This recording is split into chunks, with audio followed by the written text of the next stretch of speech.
अहमद शहजाद और Pakistan cricket team के fans ये पेशावर ज़ल्मी के साथ वही वाला हिसाब कर रहे हैं जो एक गरीब आदमी के साथ तब किया जाता है जब वो कोट पहन ले।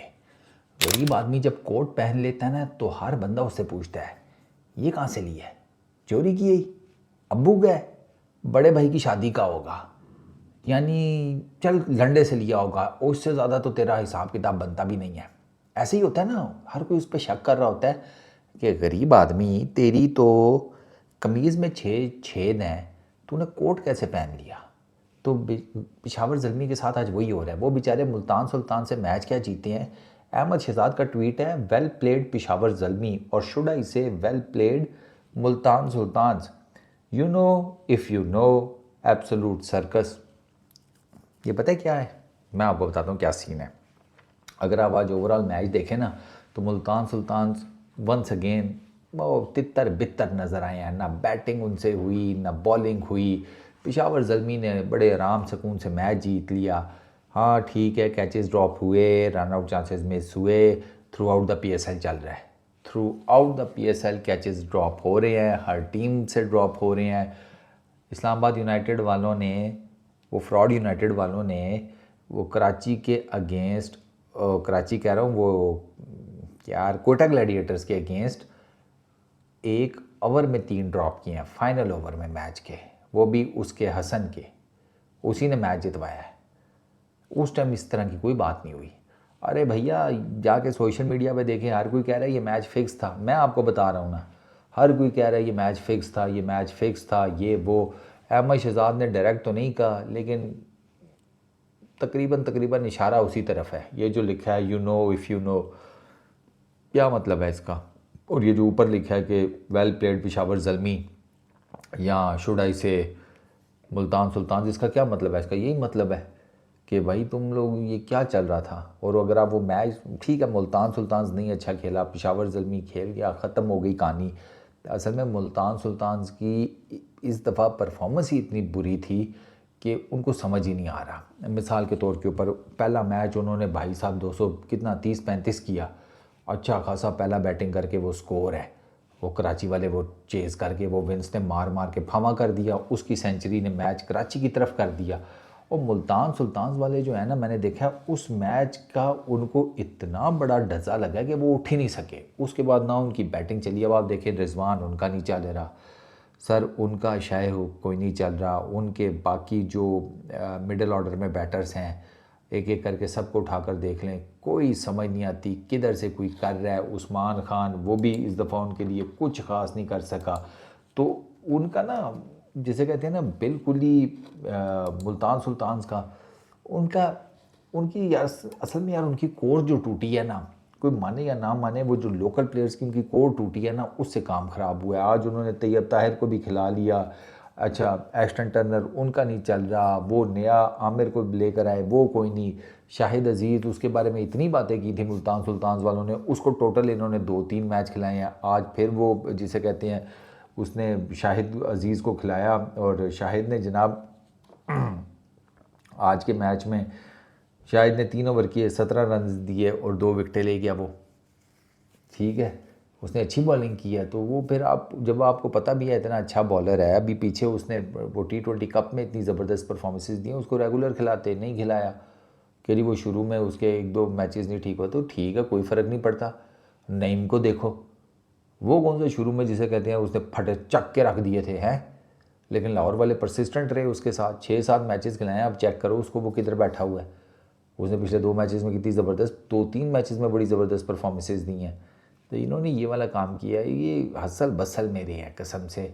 एक तो अली तरीन ने बातें इतनी कर दी थी, वो फिर वो टीम का ओवरऑल कम्बिनेशन, वो हैदर भाई गए हैं, ठीक है, हैदर भाई हैं तो बीबी आदमी, सीरियसली बड़े खूबसूरत से, नफीस से, सॉफ्ट स्पोकन, मुझे मुझे पसंद है हैदर भाई। तो हैदर भाई गए तो वो पीछे पीछे उनके वो मुल्तान की कोर भी टूट गई, खुशदिल चला गया, वो क्या नाम है उसका दूसरे का यार, वो अब्बास, वो चला गया। अच्छा ये विंस भी 3 तो ये हो गए, और भी कोई है 1-2, तो वो उनकी वो कोर टूटी है। अब वो जब कोर टूटी है तो वो मुल्तान सुल्तान से वो इस दफ़ा वो संभाली नहीं गई। हालांकि पिछली 3 दफ़ा के मेरा ख्याल है फाइनलिस्ट है ना वो। हाँ, और पिछले मतलब 2020 से ऑनवर्ड्स अगर मुझे याद पड़ता है सही, एक दफ़ा प्लेऑफ्स में आए हैं, फिर रनर अप रहे हैं 2-3 दफ़ा। तो वो उनकी पिछले 3-4 सालों में परफॉर्मेंसेज अच्छी हैं, इतनी बुरी परफॉर्मेंसेज नहीं है मुल्तान सुल्तान्स की। वो असल में टीम अच्छी थी, जो लोकल प्लेयर्स की कोर थी वो ज़बरदस्त थी, परफॉर्म कर रहे थे। रिजवान से कप्तानी भी ठीक हो रही थी। इस दफ़ा तो रिजवान को कप्तानी की भी ऐसा नहीं समझ आ रही थी, कप्तानी भी करनी है, ओपनर भी आना है, अच्छा जिसे कहते हैं विकेट कीपिंग भी करनी है। तो वो इतनी सारी जॉब्स रिजवान के लिए बहुत मुश्किल हो गई थी। और रिजवान ने विकेट कीपिंग तो छोड़ दी थी, लेकिन उसको छोड़ने का भी रिजवान को कोई खातिर खा फ़ायदा हुआ नहीं। तो इनकी ना टीम में काफ़ी जिसे कहते हैं ना मसाइल थे। ऊपर से अब वो विली को खिला लेते हैं। अब डेविड विली कितने ही कोई परफॉर्मेंसेस दे देगा, उसकी एज ब्रैकेट देखें। हसनैन ठीक है लेकिन विकेट्स कोई नहीं निकालता मेजरली, तो वो फिर फ़ायदा कोई नहीं होता।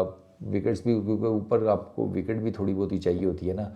और हसनैन को आज तो वो फिर बेहतर है, लेकिन पीछे तो हसनैन को भी जिसे कहते हैं कुटा था।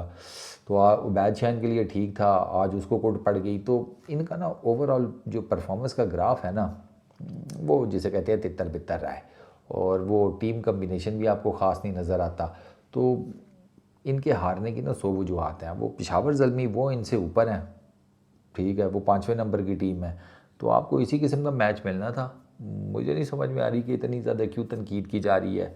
और फिक्सिंग शिक्सिंग की अगर बात है तो वो उस पर तो मैं कुछ नहीं कह सकता, क्योंकि ये फिर बात वही है कि आपके पास अगर कोई सबूत हो तो फिर तो समझ आती है। अगर आप बुरी परफॉर्मेंस करने के ऊपर कह दें कि भाई ये फिक्सिंग हुई है, तो वो फिर आपकी अपनी मर्ज़ी है, मैं उस पर क्या कह सकता हूँ।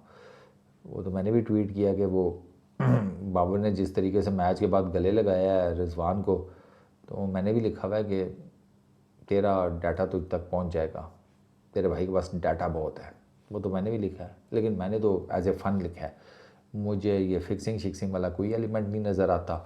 मुल्तान सुल्तान पूरा टूर्नामेंट जिस तरीके से खेलते आए हैं, उन्होंने आज भी वैसे ही खेला है, ठीक है ना, नथिंग न्यू।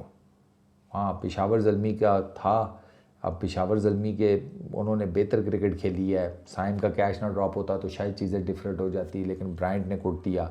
बाबर आजम को मुल्तान सुल्तान ने आज जल्दी ले आउट कर लिया, लेकिन चूँकि स्कोर ही कुछ नहीं था, 100 स्कोर क्या डिफेंड होगा, खुद सोचे ना। तो इस वजह से वो रह गए। बाकी I really don't think so कि इसमें कोई फिक्सिंग का एलिमेंट आता है। जहाँ तक पेशावर की बात रह गई, पेशावर ज़ल्मी की बात रह गई, अगला मैच उनका कराची किंग्स के साथ है, ठीक है, और उसके बाद लाहौर कलंदर्स के साथ। अगले दोनों मैच वो जीत जाते हैं, वो गए प्ले ऑफ्स में।